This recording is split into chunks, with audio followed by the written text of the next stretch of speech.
Good morning, good afternoon, and good evening, and welcome into episode 44 of Kayfabe Kouncil, the show where we review and critique news topics and segments in the world of professional wrestling.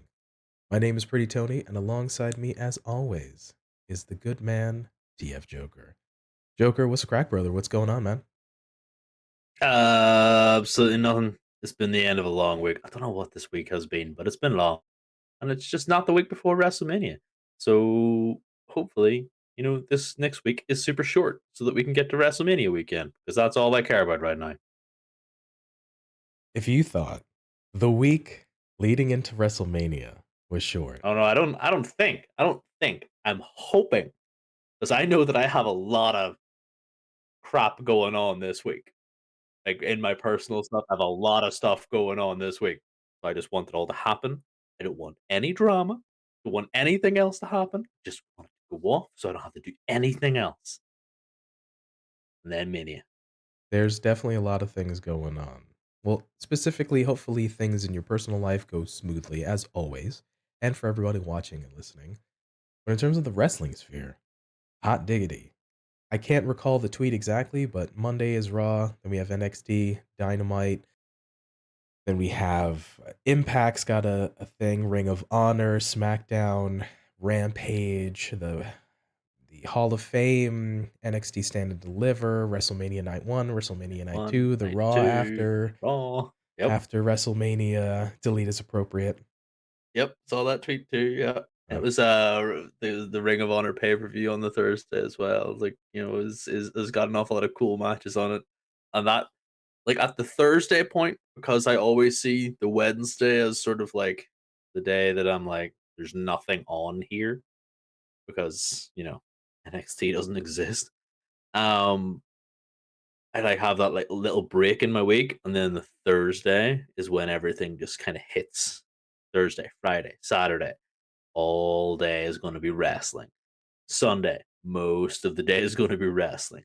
Monday, I've got to wait until Tuesday because time zones suck and it's going to happen in America land. So I've got to wait until Tuesday for Raw. Yeah, it's this next the 5 days of wrestling is going to be fun. there's a lot going on. So hopefully, like you said, your life is accommodating with what's going on in the wrestling sphere. And you mentioned little controversies. Man, this week's been an interesting week for things people are bringing up and just all the shenanigans of various little posts and then deleting posts and little videos and such. But Joker, I'll have you know that I myself turned down $20 million from WWE because I love our show. I appreciate you. It was going to be a conflict of interest, but I'll have you know I turned down their $20 million offer from WWE to stay with the show. If that offer still stands, go and take that offer, PT. What the heck are you doing, my guy? I understand. It's okay. Not gonna lie, that 20 million that was a wee bit silly. Wee bit silly. Like the numbers are a wee bit skewed, my dear. But if that's what helps you sleep at night, that is all you needed to tell me, that that's just gonna make you help you sleep at night. Hey, the numbers don't lie and they spell disaster. Mm, okay, whatever you think. A lot of things going on, like we mentioned. Folks sending out messaging, sending out nomenclature, just spreading things that to varying degree are valid and maybe not so valid. People just trying to keep themselves relevant around a time when wrestling is the most relevant thing in the world.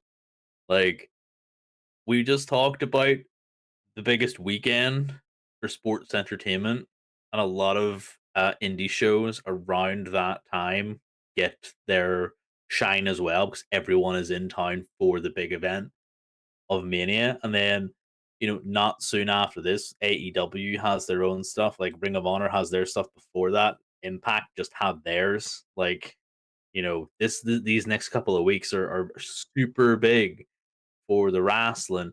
And you have people out here just trying to make themselves relevant for things that happened months ago and kindly don't care about anymore because you're just not relevant, bud. And then you just kind of want to make everybody talk about you. It's like, sorry, I'm not going to say your name. I'll have you know I'll have you know that I am still relevant, sir and or madam sphere on Twitter and social media, that I'm still around, I'm still important, and you should care about me, insert wrestler name. So, it's all good.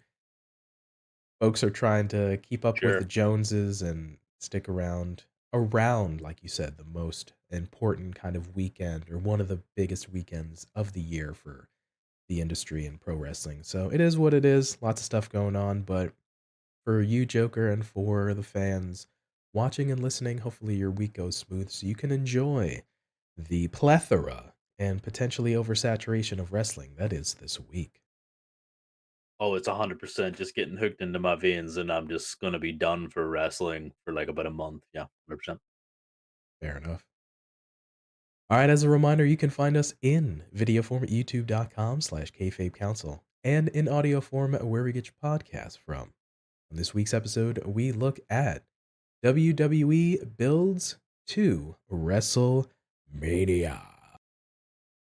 And we have an announcement of some bonus content. To find out more, stay tuned to the end of the episode. Want to stay informed of all things Kayfabe Council? Please like the video, subscribe on YouTube, or follow us on Twitter or your favorite podcast platform. There, you'll be the first to know about new episodes, shorts, and other things we're working on. So, coming up first, the WWE builds toward WrestleMania. Obviously, with aforementioned in the intro, one of the biggest shows of the year, the weekend, the Super Bowl of sorts, and the championship match, insert highly championship match sports reference, if you will. But this is the big show. This is kind of what the sort of calendar year for wrestling, at least in WWE, builds towards. So obviously, we've transitioned to a two-night affair. Thank you, Wrestle Kingdom from New Japan, for that. Appreciate you. Now we've got that going on. But yeah, so a lot of matches on the card, varying degrees of build and interest for those. So this show here is just to kind of look at the build and see if things are interesting and we want to see them. So, with that being said, first match we're going to talk about, announced on Friday Night SmackDown, Rey Mysterio versus his son, Dominik Mysterio. How did we get here? Dominik made his return to WWE on March 19th, 2019's episode of SmackDown Live. Dominik appeared on the show with his father, Rey Mysterio, who announced that he would be facing Samoa Joe for the WWE United States Championship at WrestleMania 35 on April 7th. Dominik would continue to appear alongside his father, culminating with his first match at SummerSlam on August 23rd, 2020, where he lost to Seth Rollins in a street fight. Flash forward to WrestleMania Backlash on May 16, 2021. Dominik and Rey would win the SmackDown Tag Team Championship from Dolph Ziggler and Robert Roode, marking Dominik's first championship in WWE and making him and Rey the first father and son tag team champions in WWE history. In the summer of 2022, the Mysterios began feuding with The Judgment Day over their attempts to recruit Dominik into the group and betray his father. Dominik accompanied Edge and Rey for their match against the Judgment Day at Clash of the Castle on September 3rd, which Edge and Rey won. After the match, Dominik viciously hit Edge with a low blow. While Rey was begging for him to stop, Dominik hit his father with a clothesline and turned heel for the first time in his career. Dominik would continue to be antagonistic toward his father, including interfering in Rey's matches and numerous incidents in the Mysterio's home during Thanksgiving and Christmas. Finally, after numerous attempts to goad Ray into a match at WrestleMania, Ray would accept Dominik's offer after Dominik verbally ran down his sister and mother. So this one has been simmering on the pot for quite a while. We look at Dominik's turn at Clash at the Castle in September and has been simmering since with the match announced on this past week's episode of SmackDown. Joker, what do you think of the build? Is this something that you're interested in watching? Until last night, no, 100%. I did not care. And it's not because of any of that. It's because Ray was taking a page out of Thunder Rosa's book and just sandbagging the entire affair. Speculation. Let me add in speculation. He sandbagged this. Ray was a detriment to this build. Ray legitimately was a detriment to this build. I get it. The man doesn't want to fight his kid. Like, fair enough. Maybe it was WWE's fault for trying to push it so often, but I like outside of the bloodline stuff, Dom and the escapades of the Judgment Day has been some of the hottest stuff because it's funny, it's engaging, and it has some entertainment to it. It's World Wrestling Entertainment. It's WWE. There's sports entertainers. Dominik Mysterio is some of the best stuff on the show. Like, he is a heel character who knows how to wind people up, and sometimes he gets tripped over himself, which is fantastic to watch. It's like car crash TV, and his matches maybe aren't always the best, but I'm not there to watch his matches. I'm there to see how Rhea Ripley's gonna save him again because that's what she does. So this whole thing, it was just to me personally, I didn't think it was gonna happen. But then last night happened. And I was just like, oh, okay. Hmm. Gonna verbally run down the mom and sister, huh? Okay. Okay. Okay. What's gonna happen?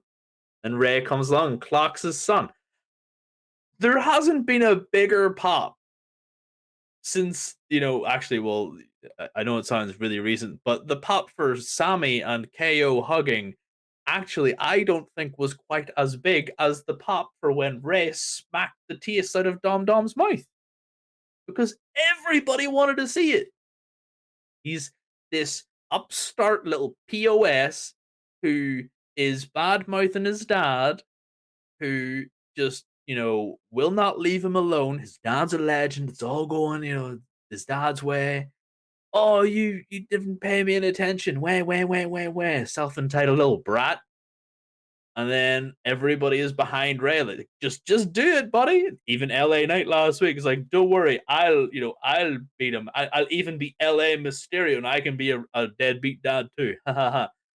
And it was just, it wouldn't have happened unless this specific segment happened because Ray was just doing so well at saying no. And then he had to threaten his wife, his mama. Yeah, it's a tough bag, man. Makes me think of the tweet Ray sent out for WWE 13. Finally got the game, and I'm gonna defeat my Beat my son. kids. Yeah, so I think I'll beat my kids. there you go. Was the nomenclature, but we come full circle. Took him almost 10 years, but we're there. I'm gonna tend to agree.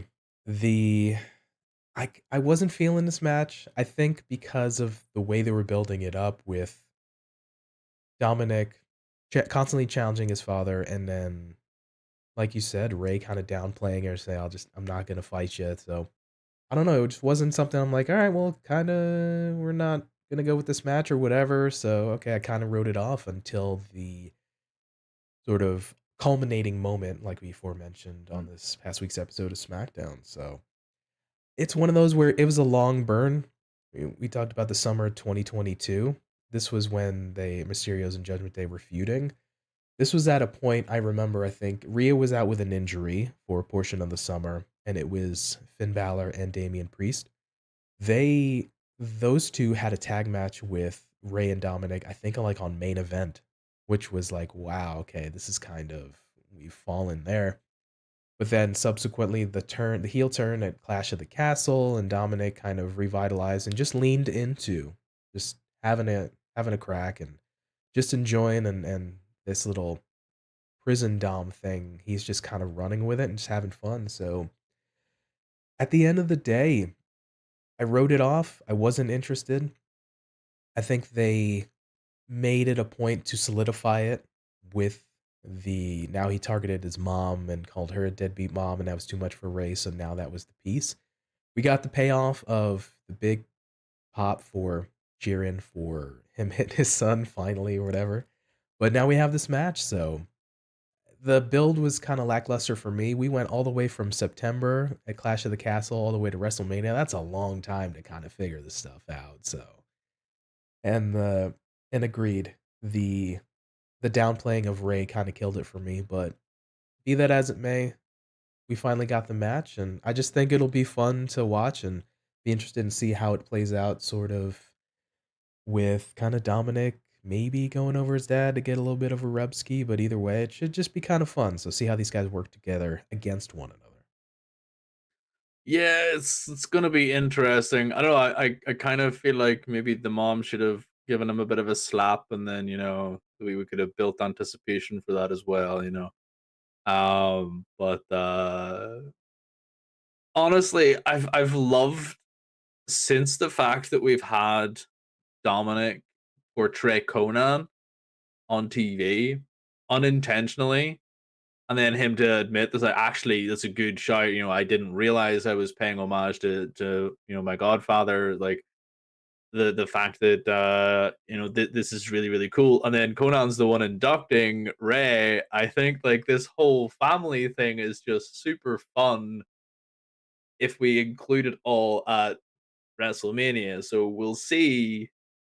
Conan whenever he's stood there with Ray on the stage because they usually do bring out Hall of Famer inductees, um, or family of, and they'll line them all up, and we'll see them there. And I wonder just how much they're going to make mention of the fact that Dominic's not there, and yeah, it's going to be funny. Like, honestly, it wasn't as interesting for me because I didn't think it was going to happen, like I said, and now that it is, it's suddenly just sort of like I'm in Dom Dom's corner because I love the kid. I think he is so funny and interesting, and he is just to watch him grow and get this match with his dad. I think is super fun.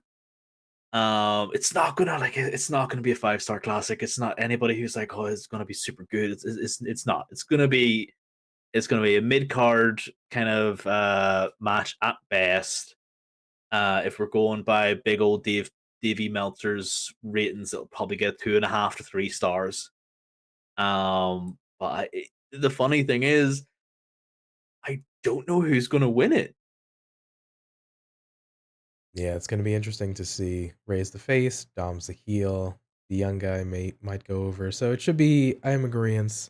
It'll be just kind of a fun match to watch, so we'll kinda see how it plays itself out, so hopefully you are invested in the build to see this father and son. Probably one of the first times we've seen, if I'm not mistaken, a father versus son match for quite a while, if not ever, in the WWE, but should be a fun one to watch regardless.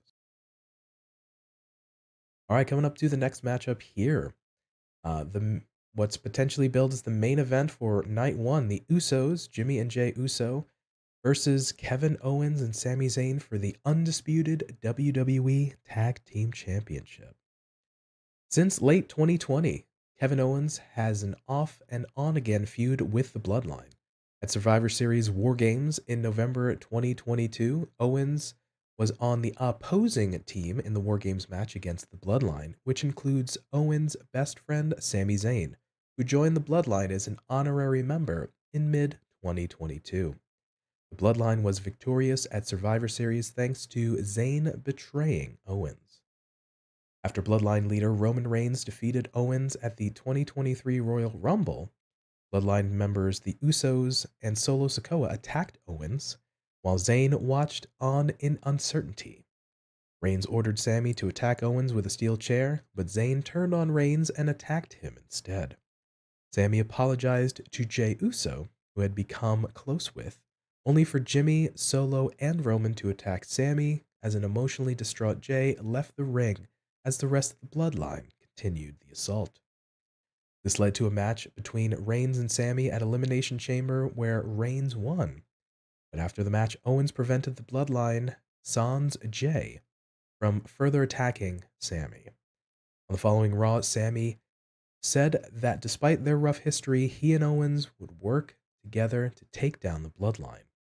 Owens said that he only assisted Zayn so that Sami's family would not have to see him get destroyed like Owens did in front of his own family at the Royal Rumble, and he told Zayn he would continue fighting alone. Over the next weeks, Sami tried to convince the Usos that Reigns was manipulating them. Jimmy maintained his loyalty to the family, while Jay's uncertainty continued until the March 6th episode of Raw, where he seemingly sided with Zayn, but then turned on him because Sami was not family. Finally, the following week's Reigns WrestleMania opponent, Cody Rhodes, attempted to help resolve issues between Owens and Zayn, but Owens refused. However, later that night, Owens came to Sami's aid and got ambushed by the Usos, and Owens and Zayn embraced. And on the March 20 episode of Raw, the Usos accepted Owens and Sami's challenge for a match at WrestleMania 39 for the Undisputed WWE Tag Team Championship. So this is another one that's had quite the long build, obviously with the history of Kevin Owens and Sami Zayn together and separately interwoven into this bloodline storyline that's been ongoing for the guts of 2.5 years at this point. This one, which we'll discuss, is probably got a little bit deeper of a build up here. Joker, is this something you are looking forward to seeing? Yes, 100%. Like the entire build has been a lot of fun. Whereas we had Ray and Dom be a lot of fun, but then it kind of petered off as Ray was sort of sandbagging and not wanting to have the match. We had Kevin Owens do a similar situation where he was like, the story progressed to a point where it became Sami versus the Bloodline, and Roman tasked the brothers Uso with with dealing with that problem. And this is how we got to the whole fact that it was the Usos versus Sami, and then KO, the only man in WWE who remembers what happens on TV each week, then he was the one that was just like, "Oh yeah, by the way, no hard pass. I'm not going to do that because you betrayed me, etc., etc., etc." Casty, casty, cast. And then last week we had the hug heard all around the world, as if everything was reconciled. And yeah, the match that we were wondering how it was going to happen, because this match has been rumored for months that this was always going to be happening at Mania. It was always going to be KO and Sami versus the Usos, and now 2 weeks beforehand, it's confirmed. You know, we didn't think that we would get this far, but we're there, and this is honestly, if the rumors are to be believed, disappointing that it's not going to be the main event of night one. Um, I'm a wee bit annoyed it doesn't get pride of place because of the build, the storyline, the people involved. But it's still going to be a good match regardless. Agreed. Couple of good points there. I love Kevin's ability to stay with continuity and remember things and acknowledge things of all the pieces that happened, his history with Sami, little things with Seth Rollins or Elias, all these different things. So kudos to that. Makes him stand out in a sea of folks that maybe we're not supposed to realize either watch the show or remember things. But kudos to Kevin for that. Honestly, yeah, this is one of the pieces that have been building, like we said, over the last couple of years with Kevin's on again, off again feud with the Bloodline Collective. But then also Sammy's play into it and their history, like we mentioned. So this is just a fun match, a lot of emotion, a lot of build up, a lot of investment from folks. We'll see kind of how this goes, whether or not it'll actually be the main event of a night one, perhaps, regardless of your different varying opinions.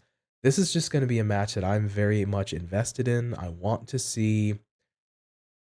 I'm just gonna watch. I don't care what the sort of outcome is. I just because the build has put in so much work that I definitely want to see this match, and it's one of the marquee pieces that I'm just Jones to see. 100% the same. Like it's just one of those things that it's part of an ongoing story that's been going on for a long, long time. Mania is supposed to be the culmination of the wrestling year, the beginning of a new one. You know, you have your big build storylines pay off at Mania. This is going to be a match that it should be the main event for one reason and one reason only. Anything after it is not going to be good enough. So sorry, everybody, after this match, if it's not main event, you ain't gonna get what you want. This is just gonna fall on deaf ears on anything else. Sami, KO, Usos, they're gonna tear the house down. It's gonna be fun, and we're gonna have new undisputed WWE Tag Team Champions. This is definitely a high energy match. All four guys can go. Has the potential to be a match of the night contender, but we'll see how everything plays out. All right, the next matchup here, we're going to look at Braun Strowman and Ricochet versus Street Profits versus the Alpha Academy versus the Viking Raiders in a men's WrestleMania showcase matchup. It'll be a fatal four-way tag team matchup. How did we get here? Well, on the March 17 episode of SmackDown, it was announced that at WrestleMania 39, there would be two WrestleMania showcase matches, which would be a fatal four-way tag team match, one each for the men and the women. No qualifying matchups were held for the men's showcase as all four teams were announced on March 20. There you go. So, Like, give them their name. Give them their name as listed on the site we are looking at here, PT. I want to hear you say the name for Braun Strowman and Ricochet, please. all I have here, Their tag team name. let me switch over here. Braun Strowman and Ricochet. Strokachet Express. Right before their names. This is the single worst tag team name I've ever heard. I've heard Viking Experience. Like, what is this name? There's I there was a promo with the Street Profits and Braun Strowman and Ricochet on SmackDown, and they were like, "You guys think you're a tag team?" And I'm like, I mean, technically they are. They now have a tag team name. It's terrible, but it still now exists out in the world." And they've just kind of put Strowman and Ricochet into a car crash and seen what happens to the names. I don't care. Like, this is just one of those things to put tag teams onto the, and this is the problem we have with lack of titles. With lack of titles to fight for, you now have to have a reason to put your teams and your other stars onto the event. So we have to make a showcase. So now we have to just pick the four most used teams together and then get them to fight it out. The build is non existent. The match has some really good people in there. Personally, I'm looking really, really forward to seeing Ricochet, Montez, Chad Gable all in the ring. Montez Ford showed that at Elimination Chamber, he was a huge star. So I can't wait to see him show up and show out. Chad Gable had that banger of a match against Cody Rhodes the other week. And then we have Ricochet, who just, I just love Ricochet. I think he's just super, super fun to watch. And then you have everybody else who, while not slouches, just aren't sort of on my radar in terms of explosive amazingness. So it's going to be a fun match. It's not going to be a great match. I don't even know what way to call it because there's no stakes, but probably the Street Profits. Fair point. There's no build. Hey, we're just gonna have, and this is what troubles me. This is good. This is a focused as a showcase match, which means that we're just putting, for this instance, four teams together that are not the Usos, and we don't have New Day. So these are, if I'm not mistaken, and no disrespect, actually probably the only other tag teams in the company sans for the Good Brothers and Legado, and a couple of the others, Hit Row, a few of the others, but there's no stake. There's no, the winner gets a title shot. There's nothing here for them to fight for. It's just a showcase. So in isolation, it's gonna be probably just another fun match to watch for the folks that you mentioned as well, and the other big beefy boys that are gonna slap some meat together, a la Big E. But yeah, there's no build, there's nothing. Just it is what it is. It's no disrespect to any of these guys, but the build let the fans down on this one. I don't know if the build let the fans down. Like I just don't think the fans are going to be let down by a match that was put together specifically for the event. I think WWE let the fans down in general by keeping all the belts on select few people, having no stakes then for these matches is what let the match down more than the fans down, in my opinion. Yeah, just like I said, watch it in isolation, but kind of not much more other to this match going on. All right, the next matchup here is the next showcase matchup for the women: Liv Morgan and Raquel Rodriguez versus Natalia and Shotzi versus Ronda Rousey and Shayna Baszler versus the fourth team, which is presumed to be Chelsea Green teaming up with Carmella, or if she's not ready, Piper Niven. And this is the another fatal four-way tag team match for the showcase here. The aforementioned SmackDown on March 17, they announced two showcase matches. So, which began on that night on March 17, Liv Morgan and Raquel Rodriguez qualified by beating Tegan Knox and Emma. And then the following week, Natalya and Shotzi qualified by beating Xia Li and Lacey Evans. But after that same match, Ronda Rousey and Shayna Baszler were added, bypassing any sort of qualifying match because Ronda Rousey. So, like aforementioned, kind of notes, wash, rinse, repeat. Not too much build. We're gonna have a tag team matchup for the women here. Three teams announced. There really aren't a tag teams in the women's division. It's a couple of singles competitors teamed up, and we've seen a different iteration of the combination of the different female superstars. So I don't know. It's one of those not too much build, and they gave a little bit extra with some qualifying matches. But what are your thoughts on this one, Joker? Mm. Sorry, that was honestly kind of it. Like I must have fallen asleep whenever Liv and Raquel qualified last week. And honestly, the Natalia Shotzi qualification, I was like, well, okay, I can see that. And then, Ronda and Shayna coming back. Like, well, I mean, okay, cool. What? Why couldn't we just have had all 4 teams announced then? It seemed to me to be like, yes, obviously it's the because Ronda Rousey effect, like she gets put into whatever, but she still has that arm in a sort of splint, as it were, when she came down.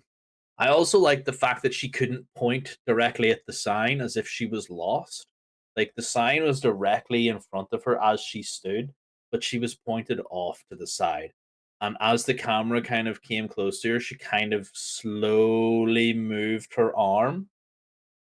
So I don't know if she's going to make it to Mania because she might end up in Nevada or something, like in the deserts of Nevada. Just slightly off with the GPS of her arm. Yeah. I don't know what it is, but I just feel like she might get lost because she couldn't quite find the WrestleMania sign. I thought that was about the only fun and interesting thing about this build, honestly. I'm all for Shayna Baszler, being an absolute one man, one woman wrecking crew, sorry, and just destroying the entire roster. But this this also, unfortunately, reeks of poor title management and having the title on one person who doesn't deserve it, in my personal opinion. Like just coming back and getting given the title, it was a wee bit stupid. And Bianca, who isn't here and has a match against Asuka, and she's already beaten everybody on the roster. It's just poor management. And again, this showcase match is whatever.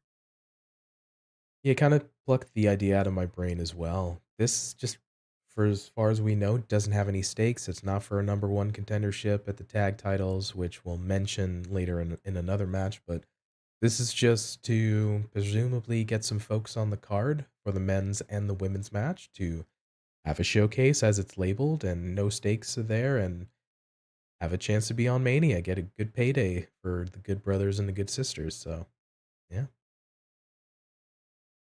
100%. It just kind of these last two matches just kind of seem pointless to me.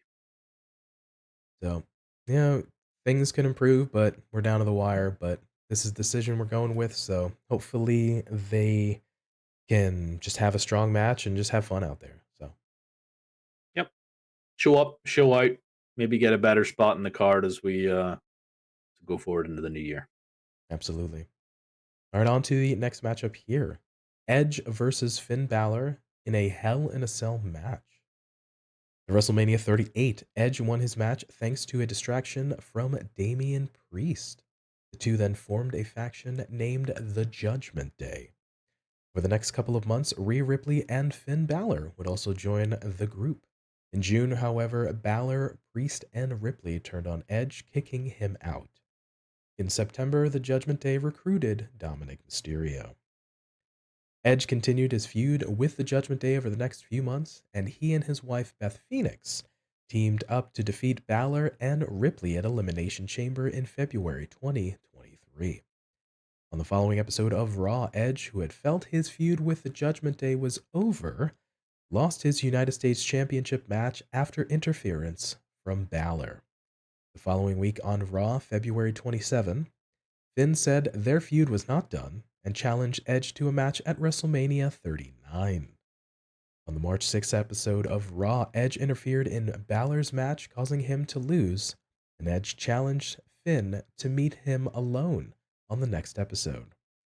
There, the two agreed to a Hell in a Cell match at WrestleMania 39, and Edge said he wanted to face Balor's demon persona. So this was one dating back all the way through June of last year, Edge being kicked out and continuing to feud after taking months at a time and weeks at a time off and periodically facing them at Extreme Rules, at Elimination Chamber, and now ultimately at WrestleMania. We're going to have a Hell in a Cell. Thank goodness it's not at the Hell in a Cell pay-per-view where only Hell in a Cell matches can happen in a Hell in a Cell pay-per-view or Hell in a Cell. Delete is appropriate. But we can have it at a event for the purposes of the feud. Joker, are you looking forward to this match? Yes, but not because of the build. Because finally we will have a resolution. I think Edge kind of said that it's going to be the devil versus the demon. I didn't know MJF was going to be in this match, but if that's the way it's going to be, then it's going to be Finn Balor's old body guy who tested the demon paint for him, versus the guy who now wears it full time. So, it was if you know, you know. That is the thing that we're going for there. Um, I love Edge. I love Finn Balor. You and I are both big Finn fans. Fertile Prince, the David man, whatever you want to call him. Been a while since we've seen the demon. I'm a big fan of the demon pomp and circumstance, the entrance, the actual indestructible nature of the character, not this sort of joke that falls off the top turnbuckle. Again, if you know, you know. It just to me, I'm hoping that this isn't just lip service and that we get this character coming back. Plus, I just really want to see how it's portrayed because Finn is, as we know, he takes a lot of inspiration from the events slash comic books slash fictional bad guys. Who is he going to kind of dress the demon as? My personal favorite was always the Jack the Ripper, the Moria, the Dr. Jekyll kind of thing with the top hat, and like that was my personal favorite. Um, so that's going to be really really cool. Then we've got the Edge man himself, who in recent years plays up to his acting chops, and he might try and get into a character himself. Whether we sort of see Brood Edge come back yet again, that'll be pretty fun. Um, but I'm really excited. This is a Hell in a Cell match because it's the last time we have to deal with this. Yet again, I was thinking like Edge. The feud is over. It's done. We're completely Kaputski with this. Why are we continuing this on? And it's because neither of these guys can go after a mid card title like the IC or the US, while the top title is engaged by one guy. On, you know, both titles are engaged by one guy. So again, no real point to having this match, but it's going to be a good match all the same. Like you mentioned, I'm a big fan of some Edge, even bigger fan of Mr. Fergal Devitt, the Prince himself, and Balor. This is gonna be fun too. We know Finn can go. It's gonna be fun and it's a nice change of pace to see the demon coming back. Always enjoyed the character you mentioned. Yeah, the nice Jack the Ripper kind of homage there with that, like the Texas Chainsaw Massacre ode when they were in that Dallas, Texas for one of the WrestleManias for the NXT takeovers. But yeah, it's always going to be fun to kind of see how they trot it out. And I joked about it a little bit in the intro to this match, but in the build, but the Hell in a Cell match, it's cool just to see where it makes sense to have a match kind of be in there for the purposes of like a build and a feud, as opposed to it's October and because the name of the pay-per-view, we should have that match. So with no build or no nonsense. So be that as it may, yeah, it's just gonna be a fun match. I feel like how do we figure out how to maybe have another match? And okay, just let's have it at WrestleMania and let's bring out the Fiend. So excuse me, the Demon versus the Brood type of deal. So no spoilers for what we're gonna talk about later. But be that as it may, yeah, just be a solid match. I have to ask, Joker, are you excited to see them continue their feud after WrestleMania? Hit you.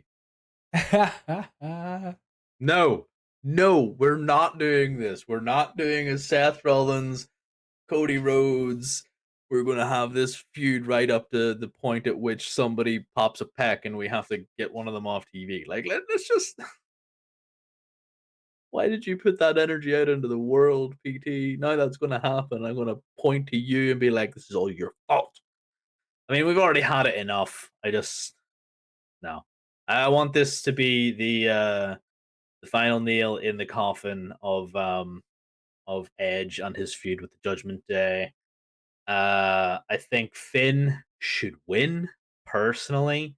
Big stage, the passing of Edge to Finn on this big stage. It would do more for Finn and everybody involved with him to get this victory, and then Edge can just be like, "Look, yes, I lost," etc., etc., etc. I would then like to see Mr. Balor get built up to be a credible threat for titles. You alluded to it here. This is WrestleMania being a good pivot point. Where we go and what we do after here can help. Like we said, it's sometimes known as a end of the year piece for WrestleMania, sort of a refresh. We start the calendar year of wrestling kind of again, things as such. So we'll see after this match is finished where these guys go. And maybe that's title shots, maybe that's a build, obviously a feud with somebody else, or Lord knows if they're going to continue to feud going forward. But I'm Jones to see this match, and likewise you are too, Joker. Mhm. Next matchup here, Stratus, Lita, and Becky Lynch versus Damage Control, Bayley, Dakota Kai, and Io Sky. Trios match, 6-woman tag. At SummerSlam July 2022, Bayley made her return from injury alongside Dakota Kai and Io Sky after Becky Lynch's match. Lynch would take time off due to an attack from Bayley, Kai, and Sky, and the three dubbed themselves as Damage Control. Lynch made her return in November and led her team in defeating Damage Control's team in a War Games match at Survivor Series. For the next few weeks, Damage Control continued targeting Lynch, and on February 6th, 2023 episode of Raw, during a steel cage match between Lynch and Bayley, WWE Hall of Famer Lita returned and prevented Kai and Sky from interfering in the match, allowing Lynch to defeat Bayley. Becky and Lita then defeated Kai and Sky on the February 27 episode of Raw to win the WWE Women's Tag Team Championship, thanks to returning fellow Hall of Famer Trish Stratus, who prevented Bayley from interfering.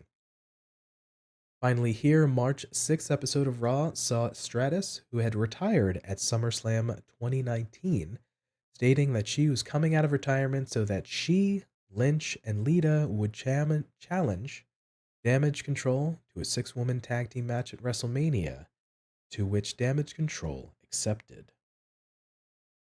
So once again, this one dates back all the way to SummerSlam of last year, with the return of Bayley and in the inclusion of Dakota Kai and Io Sky into their faction of Damage Control. Off and on feud with Becky Lynch, sprinkled in with some matches against Bianca Belair, but we've seen the inclusion of Lita and Trish Stratus into this. Lita and Becky holding the tag team championships on the women's side here is included in a 6-woman tag team match. So rather than defending the titles, they are in here for argumentative sake, for better or worse. It might seem for more important for the champions to be in a 6-woman tag rather than defend the titles. It's here nor there, but Joker, are you interested in seeing this match? No, I'm interested in what happens afterwards, but not this match in particular. No, um, I didn't think the build was particularly good. I thought that the build has been pretty meh the entire the entire time. Um, there was a few weeks ago now where Bailey made mention of Becky's husband Seth in a promo, and it there would have been more intrigue had that gone anywhere for the two ladies to have a one-on-one blow off um kind of match if they had of played that up, but we had Lita and Becky beat Kai and Sky, Dakota Kai, Io Sky for the tag titles. Now, Dakota Kai and Io Sky are already two-time women's champions because they don't know what to do with the tag titles for the women. They keep giving them to somebody else. I think it was Asuka Alexa and Bliss. Alexa Bliss that took them off them for like A week.4 days. Yeah, a week. So that was pointless. If the tag titles were up for grabs here, I would have said that you know that Lynch and Lita would lose because it would just make more sense. Um, I, I'm not jonesed about this match. I think it would have served better as a one-on-one with Becky Lynch and Bayley. And you know what? Probably would have served better as a title match with one of them being the SmackDown Women's Champion, and then having Bianca versus Rhea Ripley. I think those matches, like saying those matches out loud, would have got me, would have got me hyped for them a lot better than this 6-woman tag match and a couple of lackluster women's titles matches. This is another one that dates back to last year, sort of the beginning slash first quarter of the WrestleMania calendar year. So this one dates back to July of SummerSlam, where they first introduced, and Pop H is trying to do some longer term storyline, and we talked about it as well that WrestleMania is sort of the end of the calendar year and we pivot after. So this is a little bit different than sort of the hot shotting and kind of the different builds that we've seen before, but you mentioned again that Lita and Becky having the tag team championship, it's not being defended. It's within a 6-woman tag. So it's one of those where I might have tended to agree that if this was maybe two different separate matches where Bayley faced one of the women in the match on the opposing side, whether that's a Becky, whether that's a Trish, whether that's a Lita, and then the other two fought Sky and Kai maybe for the championship, make it seem important, build it up, defend the titles at your big show type of thing. So again, it's a notion of the titles are not being defended. The other aforementioned women's match, that tag team match, they don't have stakes. It's not like they're fighting for a title shot, at least mentioned at the time of recording. So maybe it could be handled a little bit different, but I don't know. I felt like this one has been dragging slightly, like some of the other build, maybe like we mentioned, like the Ray and Dominik build might have gone on a little potentially too long to the finish line of Mania, a little bit at Edge and Finn. Taking nothing away from these athletes, I do like and enjoy the work of the ladies here in this match, but the build gave me a little bit more to kind of let me down on this one. Hmm. I would kind of agree with that. Yeah. All right, but should be fun to just see these ladies work, and hopefully we can see some more coming out of this match. Oh, there'll be big spots. It'll be a really, really good match. Just yeah, not interested to see what happens I'm interested what happens afterwards with these 6 ladies rather than what happens at Mania for them. All right, fair enough. Next matchup here, Gunther takes on Drew McIntyre and Sheamus. Triple threat match for the Intercontinental Championship.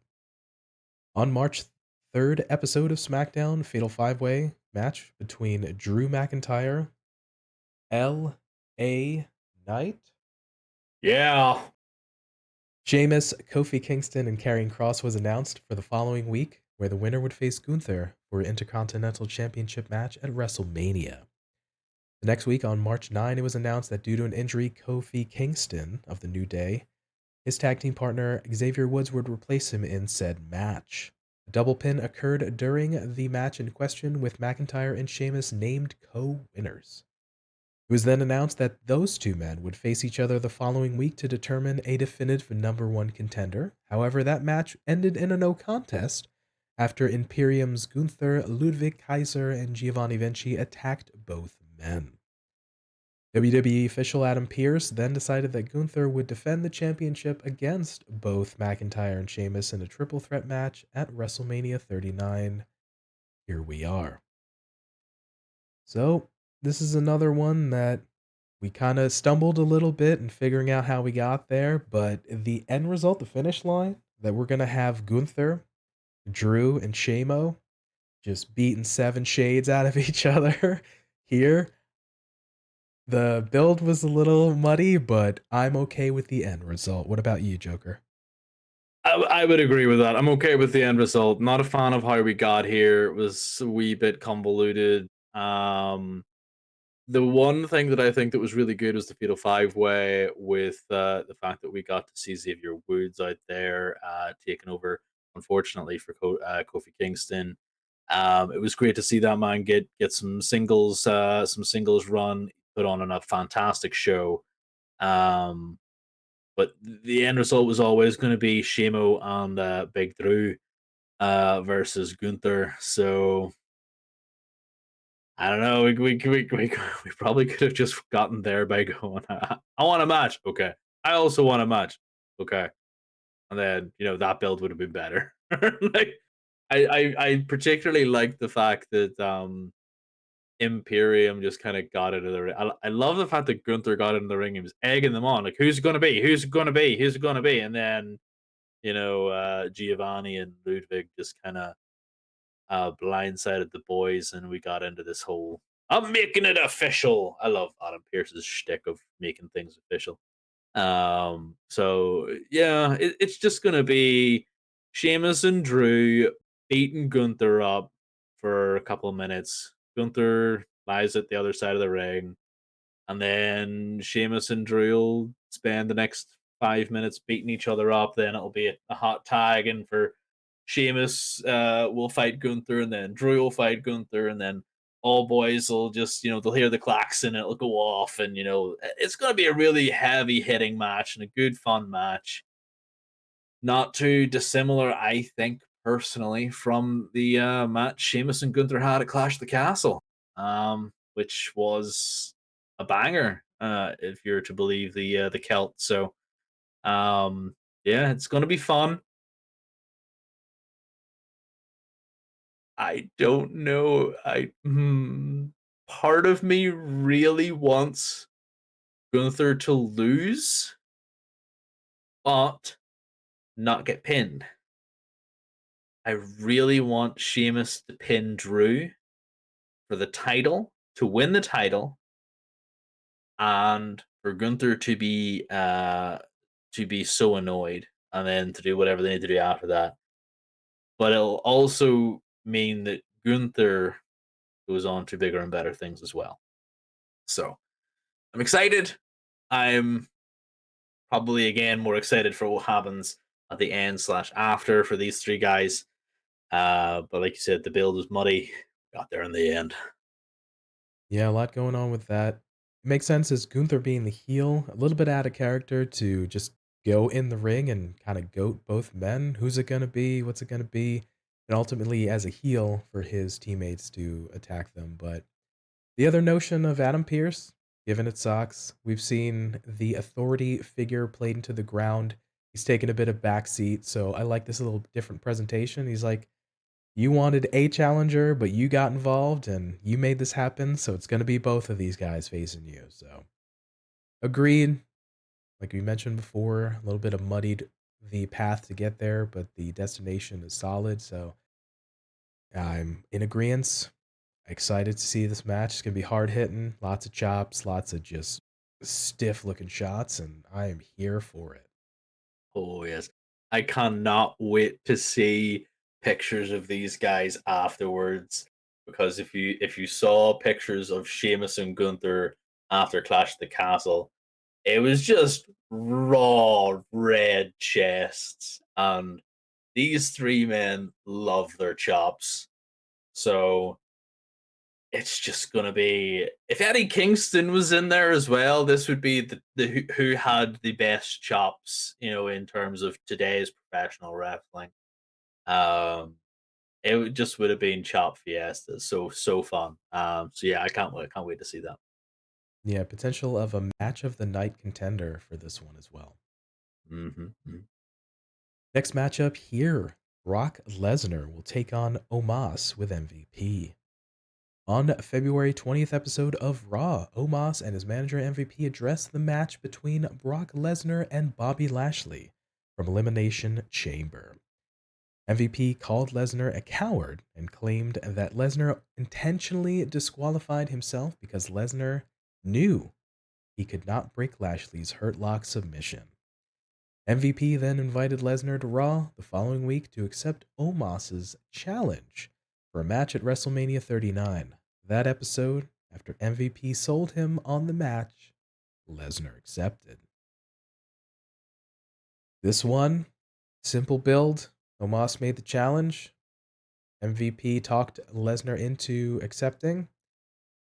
Another shade of Big E, two big beefy boys slapping meat.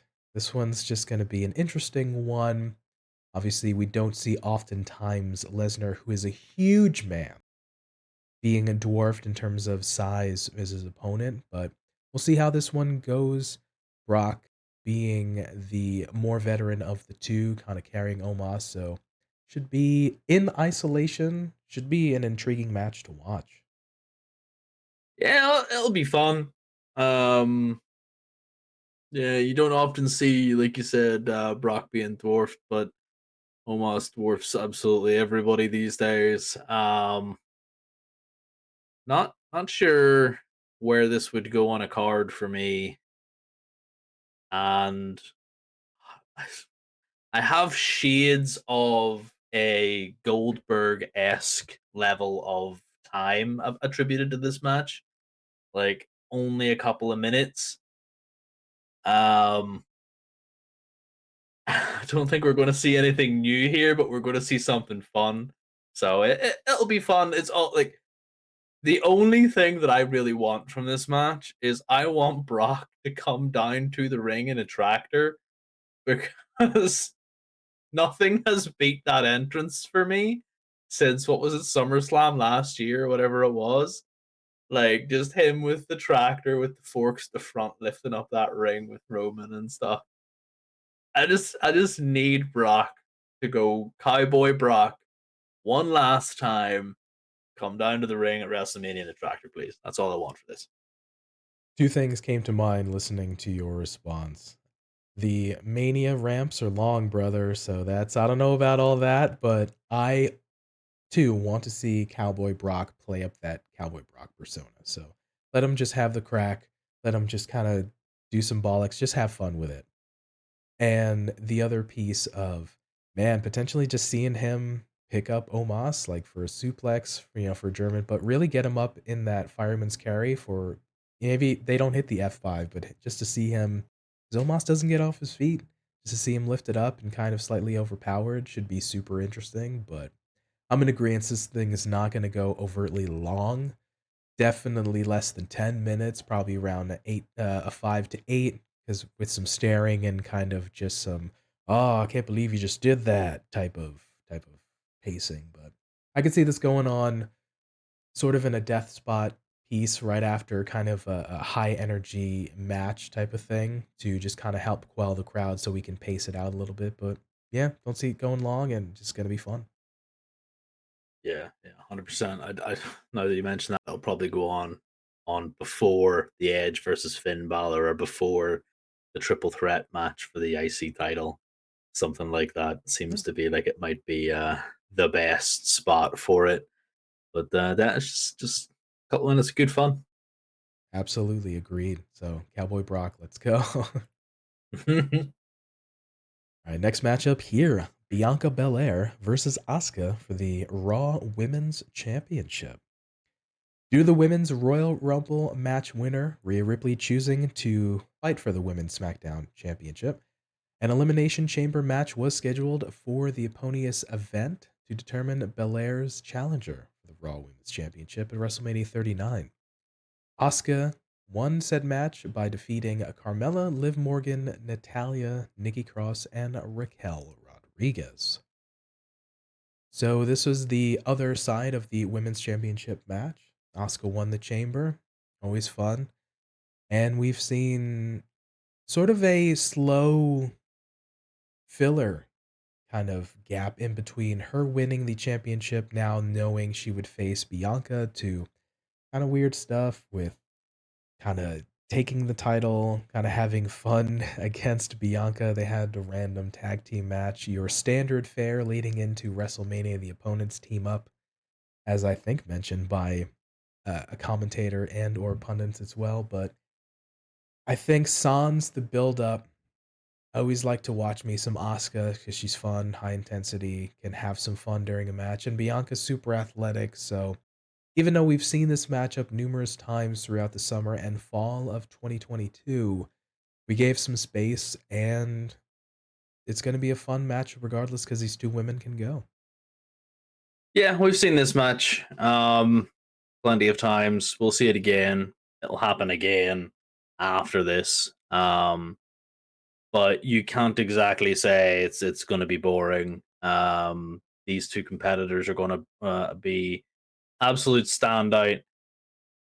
The reason she is called EST is because she is, the roughest, the toughest, the strongest, the best.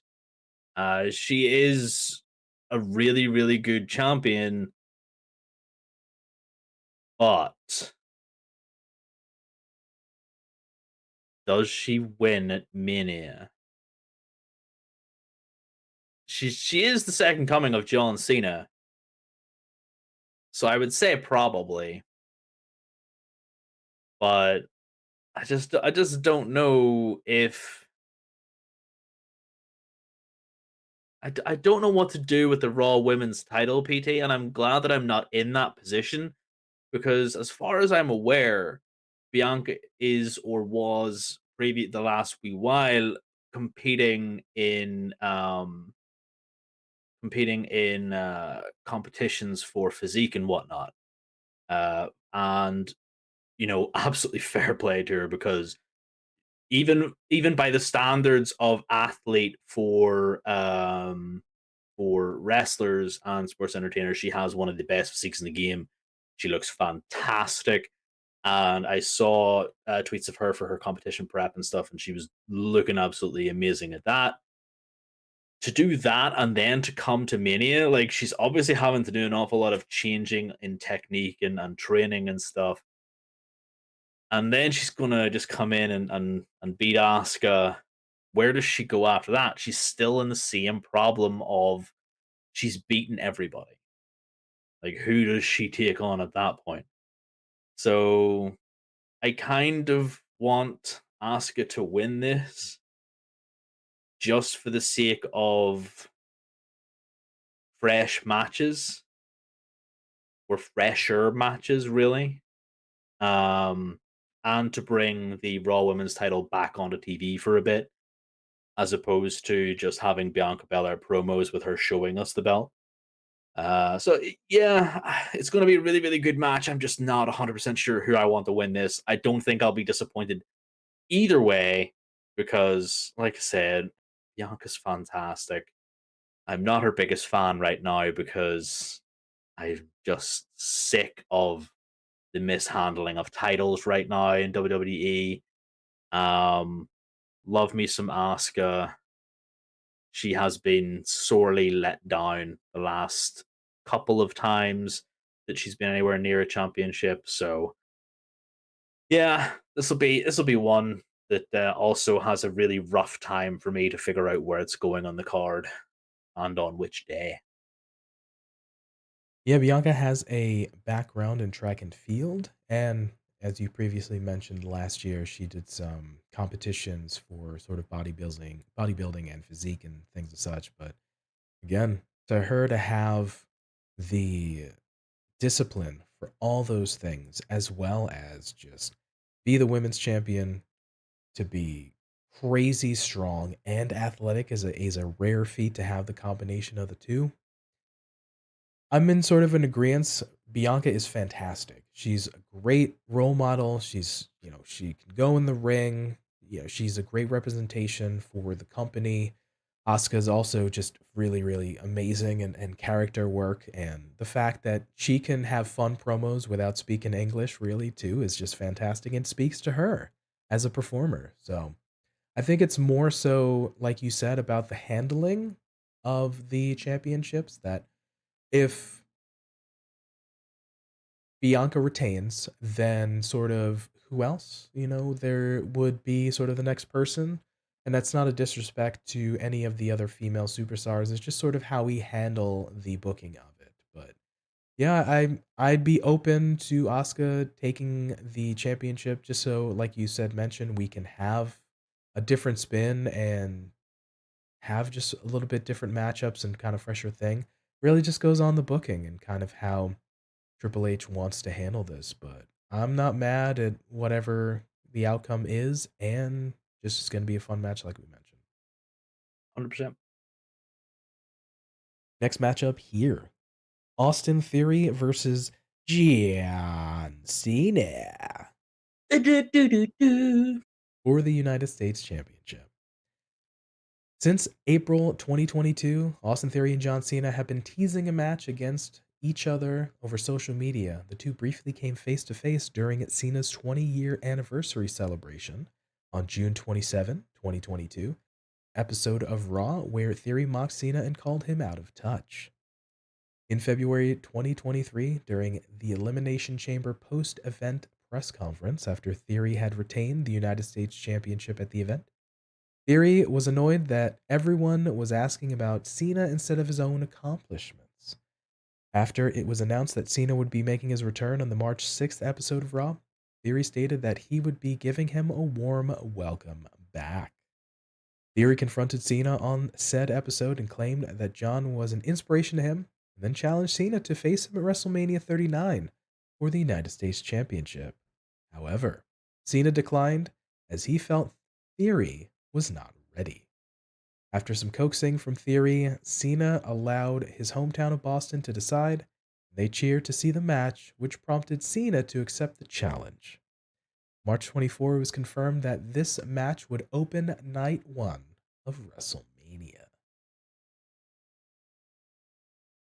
Interesting build. Like this one goes back again, shades of last year and into here where we're cementing it. So interesting that see some similarities, and folks have mentioned they see a little bit of John Cena and Austin Theory. Obviously, guys got a great physique. Can we see a little bit of early John Cena with the just really good body guy is improving on the mic, is improving in the ring, and that's not to say that he was bad before, but he's trying to put it all together. He's feeling a little bit more comfortable now that he's sort of out of the selfie character and the himbo character that he sort of had before. But John Cena, always kind of going to be a marquee matchup on a WrestleMania. How do you see this one? Are you interested, and how do you see this one playing out? I'm interested in this. I like Austin Theory. I said a while ago, I've said it several times. We need to get Austin Theory away from the selfie character. And once we do, we're going to have a really good heel on our hands. He showed me the chops that I was impressed with his ability and his skill on the microphone. I thought he was pretty good. And honestly, this build just reminds me of when John Cena sort of kind of goaded The Rock into accepting his challenges as well. Like it's just one of those things. It's not unique to the way a returning star um is brought on to one of these big events, especially whenever you think of the US title, you think of John Cena because it was his first major title, say major. It was his first title in the company and he made it synonymous with him and his open challenge and all this here. So everybody loves John Cena now that he is infrequent. He will be the first one to say, nobody loved him whenever he was there. Everybody was just always booing the man. Um, but it's safe to say that Austin Theory versus John Cena will be a fun match, and it'll get John Cena back in time, back home in time for his nap because he's old. With this one starting off night 1 of WrestleMania. Intriguing marketing ploy to let them know you wanna tune in early on night 1 because this is gonna be the John Cena match that you wanna see if you're Hmm. excited to see him. Get the folks in there, don't let them trickle in. They need to be there for match 1 in the arena, the stadium, and for you watching at home on the pay-per-views, so Yeah, it's a definite get in your seats kind of mentality. I definitely see that. Yeah. yeah. So from a marketing ploy, I can make sense. And this is another one of a more of a veteran presence facing off against a younger guy. We already talked about the Ray and Dominik thing to an extent, the Lesnar and Omos. Now we're seeing it with Austin and John here, where the more veteran talent can help elevate the younger guy and give him a bit of a rub ski. So I'm not mad at it. It was an interesting build, and like they said, John's gonna hit his 5 moves of doom and see. Austin Theory obviously has a great physique and is surprisingly athletic in case you're not familiar with his work. But yeah, this should just be another fun one, and I mean it kind of makes sense of who's kind of gonna go over. Uh, but yeah, we'll see how everything plays out. John Cena ain't taking that title off Austin Theory. We know who's winning this match. It would be silly to think it was going to go any other way. It's nice to see that John will be doing the old staring up at the lights gig. So, yeah, it's going to be like you said, a really good marketing ploy. It's going to be a good match for what it's billed to be. It's a John Cena match. It's gonna have the 5 moves of doom. It's gonna have Austin Theory probably copying the 5 moves of doom to raucous boos for the rally for John Cena to do them yet again. And then they go home with Austin Theory winning. Like, simple formula, simple match, big pops. Big pops of booze and cheers for everybody to get started for the day. Should be a fun one just to watch, so for sure. Next matchup here, Seth Rollins versus Logan Paul. At 2023 Royal Rumble, Logan Paul, who had been out with an injury since Crown Jewel in November 2022, made a surprise return as an entrance in the men's Royal Rumble match and eliminated Seth Rollins. Following this, Rollins began bad-mouthing Paul in interviews, stating that he did not want Paul to be in WWE. At Elimination Chamber during the titular match, Paul snuck into the chamber and attacked Rollins, costing him the United States Championship. Paul accepted Rollins' invitation to appear on the March 6th episode of Raw, where Seth wanted to fight only for Paul to decline and state that he would not fight for free, and hinted that they could fight at WrestleMania 39. WrestleMania host The Miz then claimed that he could make that match official, and it was later confirmed. On his Impulsive podcast, Paul stated that the match would be happening on night 1 of WrestleMania. It's a very divisive individual there, Logan Paul. I could go, we and many folks could go on for days about his lightning bolt personality, but like be that as it may, I'm not hugely familiar with his stuff. Not the hugest fan of the guy because of things as well, but super athletic individual. He's playing up his heel character that seems to make sense and he feels a little bit more comfortable with. Seth Rollins is a beast. Everyone knows about his track record, so this could be potentially another candidate for a match of the night uh, here, just as we mentioned on night 1. So, Joker, your thoughts? I was going to ask you there, like, what's not to love about Logan Paul's shining personality? Yeah, I really don't care for this build. I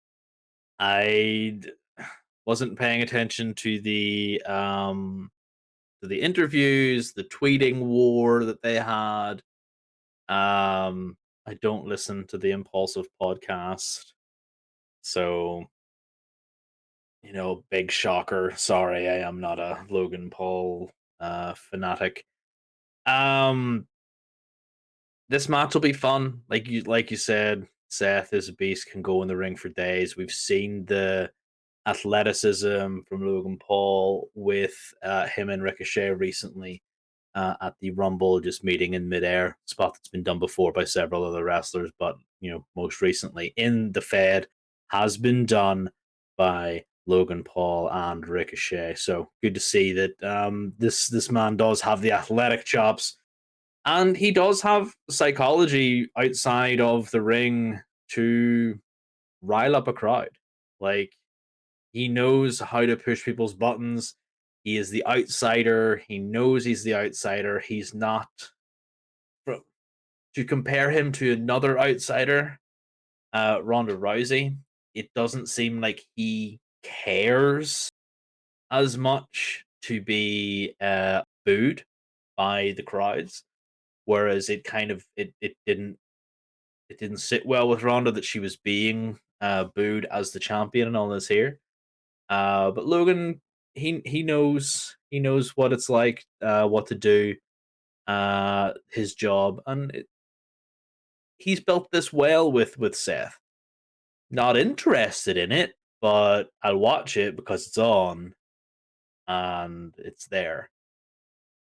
That's all about. That's all I've got for it, honestly. Yeah, fair points. You made note of Ronda Rousey. Ronda, much like Logan when they were both brought in, positioned as baby faces, but there's the notion of being the outsider coming from outside, trying to hone in on the business that the fans and the workers love. Just maybe weren't accepted as much as the company would have liked, so they're playing a little bit more into their heel character of themselves, and both seem to fit a little bit more comfortably. But aforementioned, I'm a little disenfranchised. I'm passive about the build. Seth Rollins is hyper athletic. Logan Paul has shown he can be that. The match is going to be fun. Whether I'm interested in the match or not, meh. I think it's more so just I'm not familiar in kind of the things that I'm familiar with of Mr. Logan Paul. Just I'm disenfranchised. But be that as it may, it's gonna be a banger, and like I said, potential match of the night for night one. So interesting note there of the WWE, the Fed, as well as folks announcing certain things are going to be on a certain night to kind of get you invested. So if you want to buy a ticket or order the pay per view or watch on a specific night, hey, this thing's going to be there if you're interested. Yep. All right, the next matchup here, Ms. Charlotte Flair versus Rhea Ripley for the SmackDown Women's Championship. At the 2023 Royal Rumble, Raw's Rhea Ripley, lots of R's there, won the Women's Royal Rumble to earn a Women's Championship match of her choice at WrestleMania 39. Following episode of Raw, she chose to challenge Charlotte Flair for the SmackDown Women's Championship, setting up a WrestleMania rematch between the two from WrestleMania 36 in 2020, where Flair had won that year's Rumble and had chosen and defeated Ripley for the NXT Women's Championship. Of note, this subsequently marks the first women's WrestleMania rematch to happen at a WrestleMania. So this one, Charlotte always being a standout. This is now multiple times that Charlotte has walked into Mania as the SmackDown Women's Champion, amongst other being a champion regardless, but it was nice and simple build. Rhea won the Rumble, wants to face Charlotte again, now going over to SmackDown to avenge that loss from 2020, like we mentioned. So, two very strong, hyper athletic women should be an interesting matchup to watch. Joker, what are your thoughts? This is going to be an awfully long match for Rhea Ripley to win it. Like, legitimately, I don't know how to feel about this match because I only care about Rhea Ripley and her involvement in it. I don't care for Charlotte Flair. her tenure as champion for these last few months has been weak. It is completely pointless. When she came back and took the title, I laughed because I was like, "Are you serious?" It's like, I know a lot of people who are going to hate this decision. I was like, "Is she going to hold that to Mania?" And then lo and behold, Rhea wins, and she decides she wants a challenge for Charlotte's title, and I'm like, okay. And then Charlotte did this weird promo on last night's SmackDown where she said, it wasn't nepotism that got her to where she is. And I wonder if eye rolling makes a loud enough sound for people to hear, because I don't think she understands what nepotism is. Because if she did, she would understand that nepotism got her exactly where she is. It's people who will influence for family and friends. Because she is a family member of the guy who's making the booking decision, like she is the daughter of, one of his busy mates, Mr. Ric Flair, she got to where she is. Like, there's no point in saying that she is a fantastic athlete, because she is. Like 100% she's a fantastic athlete, but I don't think you can stand there on your 2 feet and say nepotism didn't get me to where I am. Like, no, Charlotte, it got you exactly where you are. It was a terrible promo and just further solidified the fact that everybody just wanted to kind of scratch their heads and go, is she really the champion right now? I don't understand what's going on. So this will be 15 minutes, maybe, and I'll be counting down until that 1, 2, 3 for Rhea and her to get her victory over Charlotte at Mania, and then for Charlotte to be inexplicably injured and come back at let's say Survivor Series, and take the Raw Women's title from,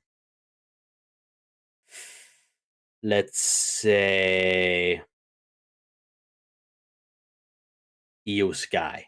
Let's just put it on her so that Charlotte Flair can take it off her. Interesting.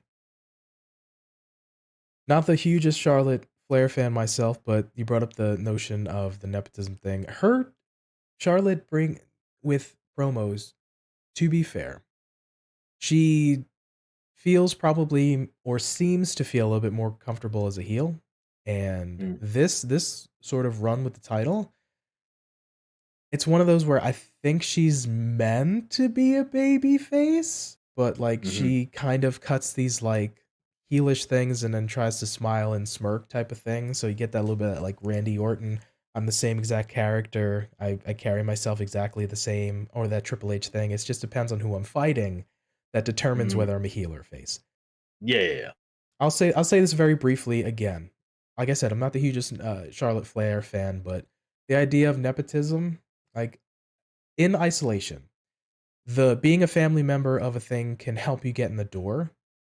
100% agreed to that point. By that proxy, David Flair, Rick's son, should have been the greatest multiple time world champion as well, if you're using the same exact logic. So, taking nothing away from Charlotte, having being the daughter of Rick absolutely probably helped her, get there and kind of get a job and things as such. I wouldn't say potentially otherwise. It's all speculation, of course, but she puts in work. She's one of the more exciting and one of the just the women's wrestlers that can go. That is why I said she was a good athlete. Yeah, That is 100% why I said she was a good athlete. yeah, But nepotism 100% played a part to where she is right now. No one can come back after 8 months of being injured and then get a title. Like, bruh. I'll continue and finish my point here by saying that I think the nature of her being a Charlotte Flair being Rick's daughter as a marketing thing to have her, she mentioned she's 14-time champion to help play up that angle with that, I think also plays into it. So the combination of her just being super marketable, being a strong wrestler in the ring, having that piece can help play into the factor. So little column A, little column B, maybe it's not one slice of all of the cake from one piece, but I'm not disagreeing with you. And I'm weirdly defending Charlotte, who, like I said, not the hugest fan of, but there's elements in play by that piece. David should be the greatest wrestler. Rick's son, Oh, I David don't Flair, disagree. type of thing. But And I'll just add this in, and this is the whole reason why I dislike this thing. The whole reason I dislike this, and it's gotten me because like I'm not a huge Charlotte Flair fan, nor do I really care. But the fact that she mentioned this at around the time rumors are flying that due to backstage politics, heavy air quotes here, these wee rabbit ears, heavy air quotes, backstage politics means that Charlotte Flair and Rhea Ripley will end night one. That is the current situation. That's the main event for night one. Charlotte Flair versus Rhea Ripley. Due to backstage, like that's the one comment. Due to backstage politics, the current plan is, and then now whether or not that's the finalized plan, we are yet to see. We can only see that by whenever the finalized notes are all out. But for her to mention that in a promo, she could have just ignored it, and I wouldn't have cared, PT. But for her to state that one word and then go on and say, like, I did this all on my own. No, you lie. Do not lie. I'm not stupid, Charlotte. I know you're fantastic, but you did not get there just because you're good. Plenty of other people are really, really good and got to where they are despite being hated by management. Charlotte being a true heel, bringing up that lightning rod of a divisive comment and word as well. But yeah, it's one of those where she's playing it up and then smiled right after into the camera, into the crowd. But that notwithstanding, we get back on topic and wind down here. Charlotte and Rhea they're just gonna go at each other, and yeah, it should be just a hard fought matchup. Mommy to win. There you go. All right, and the final match we'll cover here today, the main event, the one that you're looking for, number one in your program, number one in your hearts. Roman Reigns takes on Cody Rhodes for the undisputed WWE Universal Championship. At WrestleMania 38, Cody Rhodes made a surprise return to WWE after having been away from the company for 6 years. During his time away, he established himself on the independent circuit and helped found WWE's rival promotion, All Elite Wrestling, in January 2019. At the same event, Roman Reigns became the undisputed WWE Universal Champion by retaining his Universal Championship and winning the WWE Championship. On the Raw after WrestleMania, Rhodes stated that he had returned to win the WWE Championship not only for himself, but also for his late father Dusty, who never won the title himself. In June, Rhodes suffered a pectoral injury, which sidelined him for several months. At the 2023 Royal Rumble, Rhodes returned and won the men's Royal Rumble match to earn a match against Reigns for the undisputed WWE Universal Championship at WrestleMania 39. While Rhodes simply wanted to win the championship to bring honor to his family, Reigns, by way of his special counsel Paul Heyman, made it personal, with Heyman stating that Dusty's last words to him were that although Cody was his favorite son, Reigns, who Dusty trained, was the son he always wanted. On the March 3rd episode of SmackDown, Rhodes confronted Reigns face to face for the first time. Rhodes claimed that throughout his career he had always overcome the odds and would do it again at WrestleMania. Reigns reinforced what Heyman had said and then told Rhodes that at WrestleMania, if there was anything that Dusty did not teach his own son, Reigns would. So the build, obviously, the prodigal son, quote unquote, returning, been away for a little bit, triumphant return, winning the Rumble, facing the incomparable. And we have the old adage, the immovable object of Roman Reigns, the charismatic force of Cody Rhodes coming to face the challenge of taking on and trying to defeat the 900 plus day reign of Roman Reigns, Joker, being the world's biggest Cody Rhodes fan. Love the notion of the beautiful man in the UK cheering for America, America, America, Cody Rhodes. Brother, talk to me about this matchup. Oh yeah, I'm gonna get myself fake neck tattoo. I'm just gonna, I'm gonna get myself the weight belt. Like big Cody Rhodes fan, love Cody Rhodes. I think the story here surrounding these two is a lot of fun. Um as far as builds go, this has been nice and condensed. It's been a couple of months, obviously, since the return of Cody at the Rumble.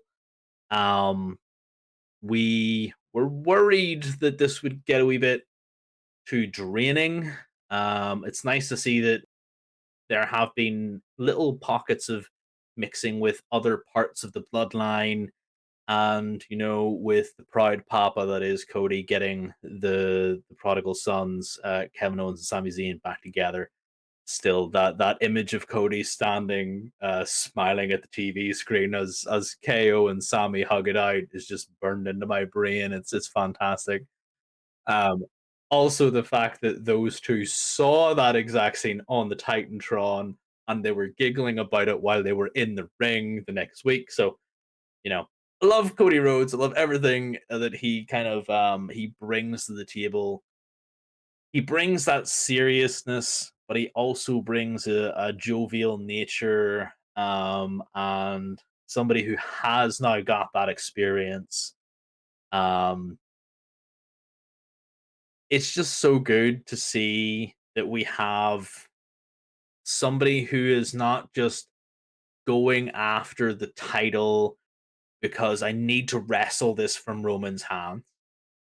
I think this build would have been a little bit stale had we not introduced the raison d'etre for Cody for being in uh, the WWE. He stated that he was coming back to get the title, and then he went into the feuds with Seth, and then eventually the pack popped. So it's good to see that he came back and give us onus onto Cody for making it more personal, attacking what the bloodline is, making sure that there are other people to attack the reason why he might lose. Because let's not forget, he has gotten two guys together who are going to be able to put, the Usos on the shelf. The Usos are a big part of the bloodline and the defense against opponents. He has now targeted Solo, who he has a match the week before WrestleMania. He's going to take Solo out, and we're going to hear that Solo is injured and can't attend or something. So there's him out of the picture. So there's less defenses for the tribal chief. And it just, he's building himself up to be the Roman Slayer. It's a lot of fun. Roman Reigns is doing a fantastic job, as per usual. When you see him on the screen, and it is few and far between, he does a really good job of reminding you why he is where he is, and he is putting in his reasons for why he deserves time off. Give this man a break because he has put in a lot of work for the last 3 years. He's carried this company. I don't think he needs to carry it for very much longer. Like we mentioned in previous episodes, we were concerned about how the build would be handled, if it would drag on, if it would be sort of bish-bosh or kind of wishy-washy, but they've done a good job of hitting on some mile markers, the promo with Heyman, then finally building towards the face-to-face with Roman, intersplicing with some of the other bloodline adjacent storylines, so felt like it's paced well. I had some of my reservations, but this is another one where folks are interested. It's probably one of the more of a couple matches that were actually built and have deep kind of ties, and the WWE, the Fed, is actually concentrating on trying to put effort into making you want to see this match and advertise it as such. So fair play to them. This is going to be obviously the main event of looks like night two for sure. The last match is going to go on. So I have to throw this question to you, my good sir.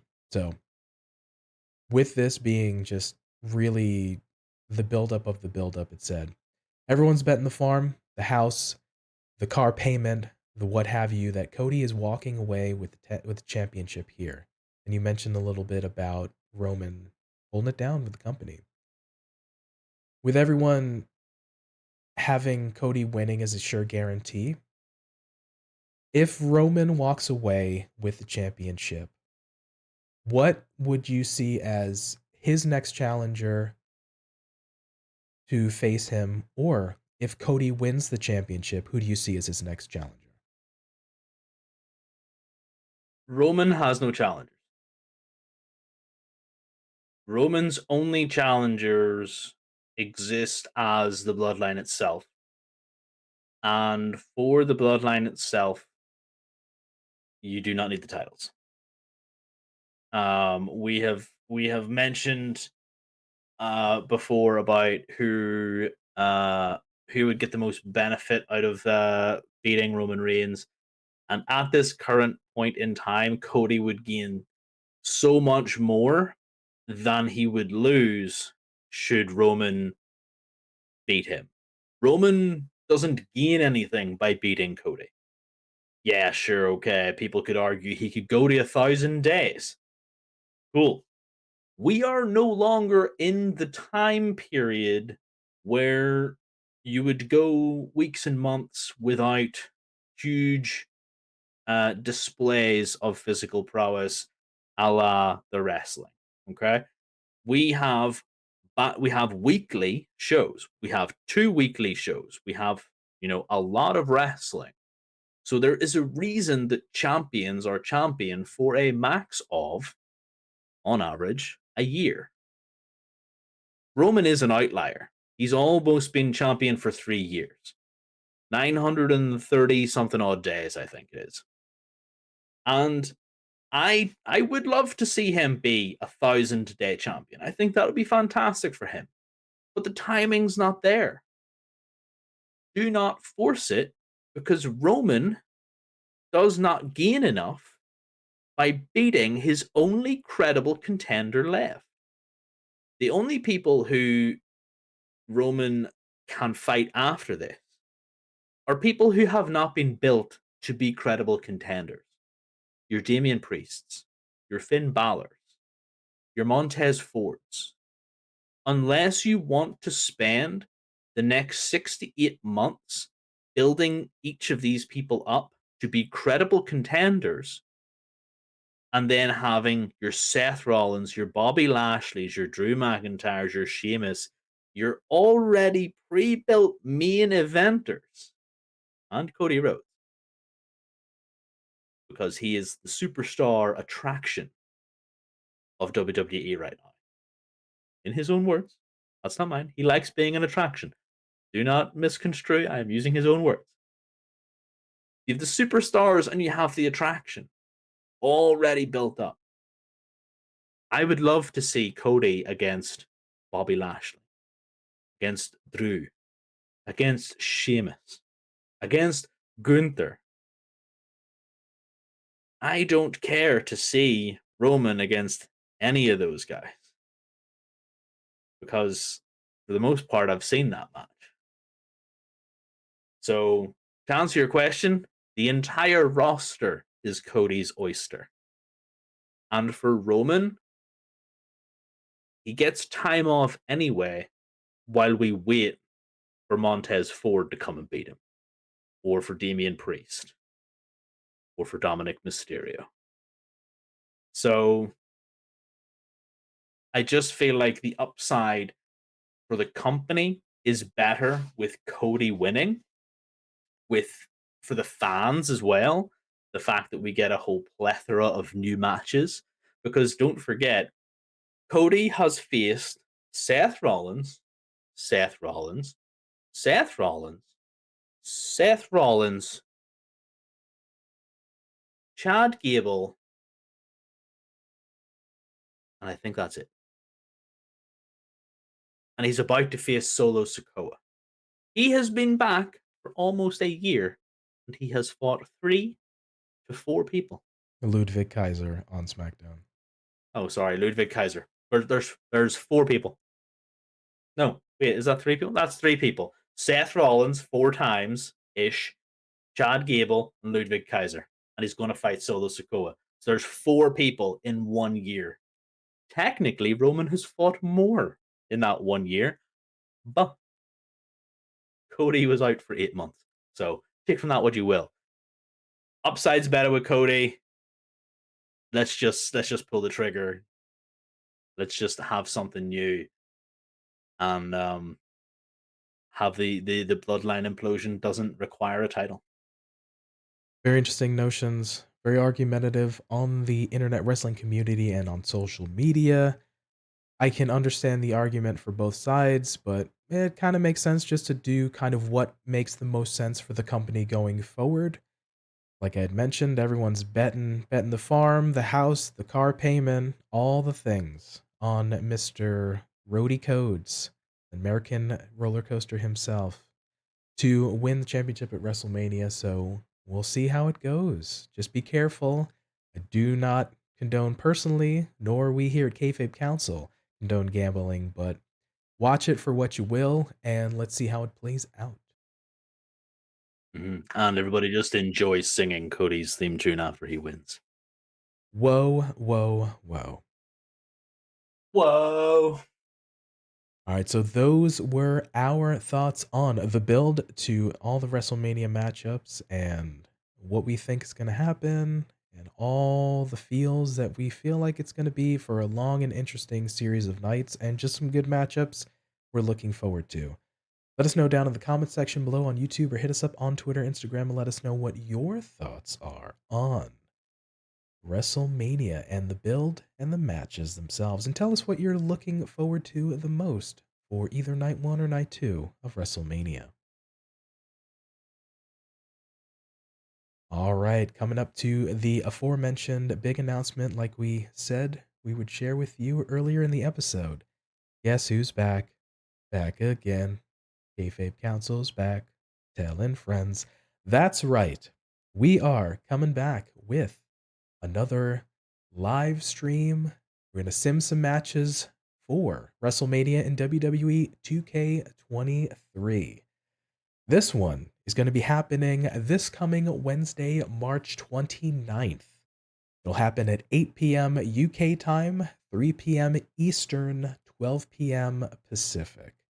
So come join us. It's going to be super informal. We're just going to be simming some matches, just having fun, kind of watching, just chatting with you folks. And we hope that you would join us to have some bollocks and watch some crack in WWE 2K23. Joker, which match are you going to look forward to see whatever bollocks is going to happen in this video game? Cody Rhodes versus Roman Reigns. We're going to have to sim that match. Naturally. I might even want us to sim that match several times until I get the result that I want. So 100% we're doing that singular match, possibly for a while. Makes it completely sense. So hopefully you folks can, like we said, we're going to revisit that. We're going to be playing in 2K23. Join us on, like I said, this coming Wednesday, March 29, 8 p.m. UK time, 3 p.m. Eastern, 12 p.m. Pacific. We hope to see you there. All right, that about wraps it up for us. A little bit of a long one, Joker. Ultimately, are you looking forward to WrestleMania? Yeah, I always whenever it comes to Mania, like the season grips me, and it's like, oh, there could be some cool stuff going on. Like last year, whenever there was that real big secret that Seth Rollins is going to fight somebody, and nobody knew who it was, even though for months we all knew who it was going to be, and I was like, still surprised when the Cody Vader made its WrestleMania debut, and wrestling had more than one royal family played, and I was just like, oh my goodness, it's happening. And it was just like this here on the screen, just shaking my fists and being really really excited. I was back to being a kid again, so it's what Mania is for me. Like I get to be a kid again for a weekend, and then whenever I'm disappointed, I get to be a grumpy old man. So yeah, I've got the best of both worlds. Took it right out of my brain. Best of both worlds. I'm gonna keep obviously like myself. I'm excited for the big show. They try to put out all the stops, Was Paul and White coming back? oh, well begs to be seen. But it's a nice thing in the wrestling community, like we mentioned, that folks really rally around WrestleMania, obviously with WWE, and a lot of companies and fans just will put on independent shows in and around the Los Angeles area where the WrestleMania is taking place and kind of just make a big weekend of it and a big week for show. So there's a lot of wrestling to consume. It's going to be a lot to take in. Pace yourselves, make sure you get some rest, drink some water, make sure you're taking care of yourself as well.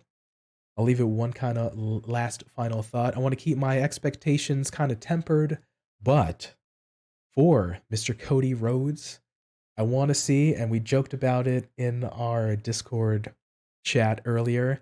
I want to see a big entrance. I want to see Cody Vader. I want to see him take nods from Apollo Creed and Rocky 3 and do the whole rigmarole. You know, I want to see big, grandiose American flags, America, oh yeah. I want to see a Jeffin bald eagle, okay, during his entrance. That's the only thing I want out of WrestleMania. Want to come with this new tattoo where it's just the bald eagle on his chest, the American flag on his back. Like, that's it. Just that. 100 is that a pop at the guy who hasn't seen Rocky 3 yet? Ooh, perhaps he wouldn't get that reference, but He wouldn't get that reference. He hasn't seen hopefully that. said person would enjoy it nonetheless. Maybe. I don't know. But yeah, like I said, I'll keep my expectations tempered, but I want a big America entrance from Cody. Yeah, I think that would appease me as well, actually. All right, fair enough. So with that, for TF Joker. I've seen Rocky 3. Ooh, hopefully many of you folks have as well. And for me, Pretty Tony, we thank you for your time and letting us be a part of your day. And remember, be good to yourself, be good to each other, and we will catch you next time. Peace.